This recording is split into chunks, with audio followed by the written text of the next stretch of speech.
2018년 중반으로 돌아가 보면 이런 종류의 일은 적어도 직선적이고 직관적이었습니다. 만약 어떤 혼란이 있었다면 그것은 역학과 관련이 없었고 오히려 대부분의 사람들은 이것이 진짜일 가능성을 감당하지 못했을 것입니다. 제롬 파월 제퍼워은 인플레이션, 금리 인상, 그리고 성장 가속화라고 말했다. 완전히 강경한 태도를 보이고 있잖아요.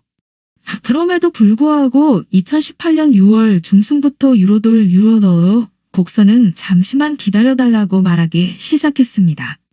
그것이 우리 모두가 교육을 받고 있기 때문에 많은 우려를 야기시킨 부분입니다. 그리고 여전히 대부분의 중앙은행가들은 확실하다고 믿습니다. 세계 역사상 가장 정교하고 깊은 곳에 위치한 주요 금융시장으로 아무도 도전하지 말아야 할 시나리오에 노골적으로 반대한다. 연방준비제도 이사회와 싸우지 마라.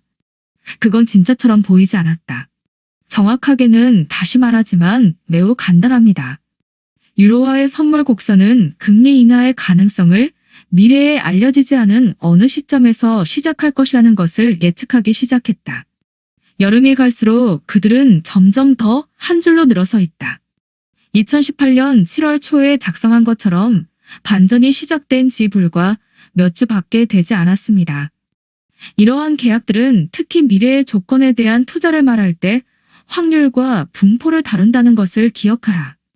시장은 연방준비제도 이사회가 지금과 같이 금리를 인상할 것으로 예상하면서도 약 3% 3개월 LIBOR을 초과하지는 않을 것으로 예상하고 있다. 그 곡선의 나머지 부분은 그것조차도 너무 먼 시나리오의 가격을 책정한다. 다른 말로 하면 시장은 단지 경제적인 이야기를 믿지 않는다. 대신 연방준비제도 이사회는 연방준비제도 이사회 관리들이 그것을 구입할 것이라고 믿고 있지만 시간이 흐를수록 가능성의 균형에 따라 FOMC가 방향을 바꾸도록 강요될 것이다. 이것은 이러한 금리 인상, 이 원인이라는 것을 의미하는 것이 아니라 단지 10년 전의 이전 에피소드처럼 그들은 정말로 자신들이 무엇을 하고 있는지 모른다는 것을 의미한다. 출처 입력. 그렇다 그것이 바로 정책 위반자들, 채권 보유자들, 그리고 금융 주류에 있는 거의 많은 사람들이 이 다소 형편없는 기술주의 시도에 대해 환호하는 유감스러운 일로 끝나게 된 것이다. 진정한 기술자가 되기 위해서는 최소한 이 분야에서 기술적으로 능숙한 사람들로부터 수집된 중요한 정보를 무시하는 대신 흡수하는 것을 의미하는 기술적 역량이 필요하다. 2020년 6월로 넘어가 보겠습니다. 유로돌라 선물 곡선은 아직도 반전되어 있다. 하지만 2018년 6월과 달리 이것은 해결하기 위해 한두 걸음 더 나아간다. 그러나 2018년 6월과 마찬가지로 혼란의 대부분은 이 시장이 아직은 제퍼워과 다를 수 있다는 점에 초점이 맞춰질 것입니다. 시작하기 전에 지그재그로 영하함까지 달려내려간 지금은 FOMC로 갈 수 있는 금리 인하가 남아있지 않다. 따라서 이 단계에서 반전이 가능하다는 것은 무엇을 의미할 수 있는가? 2년 전과 달리 그것을 의미하지 않는다. 툴킷에는 금리 인하가 더 이상 남아있지 않기 때문에 시장에서 기대하는 2020년부터 2021년까지 곡선 형태를 그려 LIBOR을 낮출 수 있는 잠재적 통화 정책이 아니다. 대신 올해는 통화 정책에 관계없이 LIBOR가 상승했다. 별거 아닌 것 같지만 이런 세상에서 10-12ps는 성명서이다.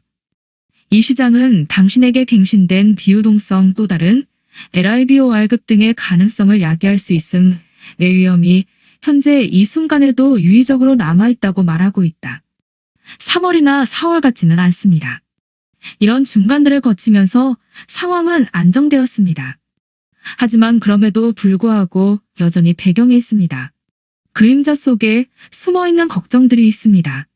저에게 그리고 아마도 전체 통화 시스템, 담보물 무엇보다도 중요한 것일 것입니다. 이 곡선 모양은 유용하게도 불안한 환경을 반영하고 있습니다. 모든 것이 제대로 된다면 아마도 내년에 만약 우리가 그렇게 한다면 우리는 마침내 긍정적으로 앞으로 나아갈 수 있을 것입니다. 그리고 심지어 그때도 인플레이션의 기미는 전혀 보이지 않았다. 이 곡선들은 인플레이션 위험이 아니라 디플레이션 위험의 전형이다. 홍수가 아직 그림자에 닿지 않은 이유에 대해 더 많은 증거가 정말 필요한 사람이 있나요?